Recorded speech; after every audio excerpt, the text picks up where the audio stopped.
Back to school time, not only for the little ones, but for those college students as well. In just 2 days, freshmen at Florida Atlantic University will be moving into their dorms, which is a lot of work. I remember those days. With new freedom, though, comes a whole lot of responsibilities, including credit cards. Rod Davis, the president and CEO of the Better Business Bureau of Southeast Florida and Caribbean, joining me now with some tips for college-bound students. And first, Rod, you suggest if you want your child to have a credit card, add them to an existing account. And why is that important for parents to do? Right.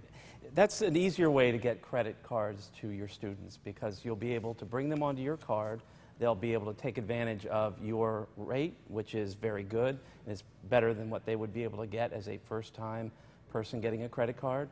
It gives you the ability to check the statements so you can see where they're spending their money, and it also lets them gradually build up credit over time, which will help them when they want to go out on their own.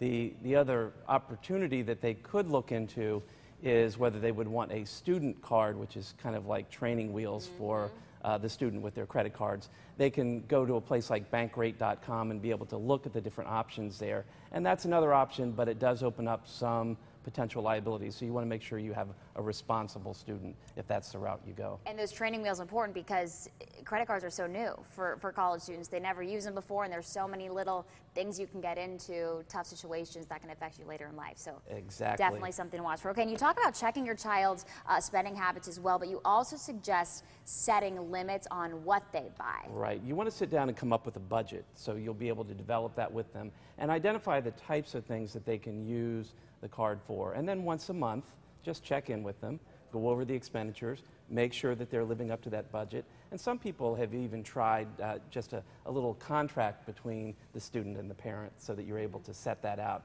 and build in that kind of responsibility that they'll have to deal with as an adult later on. Now, I didn't know this in college, but when I was signing up for credit cards, that credit card can be with you for years to come. It's a really long commitment, and you should explain that to your children as well. Absolutely. This is a chance to really give them an education, not just in academics, but in financial literacy. So you want to explain to them about the importance of keeping an amount in there that you can pay off every month, because you don't want that recurring interest to build up and create payment problems for you. You want to be able to pay timely, because that's going to impact your credit rating. And so talk through all of those types of things so they know, because when they come to the point where they want to buy a house, what they've done as a student may impact the rate that they pay and the amount that they pay on that big expenditure. Okay, I know one thing my dad told me, gas is a good idea to use it for, because it's not too much, not too little, but you can pay it off every month, so that's probably a good tip for students as well, right? Exactly, and the other thing is that it also gives you a little more protection than a debit card. Yeah. So that's you're right, thing especially with all those skimmers and we've been talking about on the news out there. Exactly. So, okay.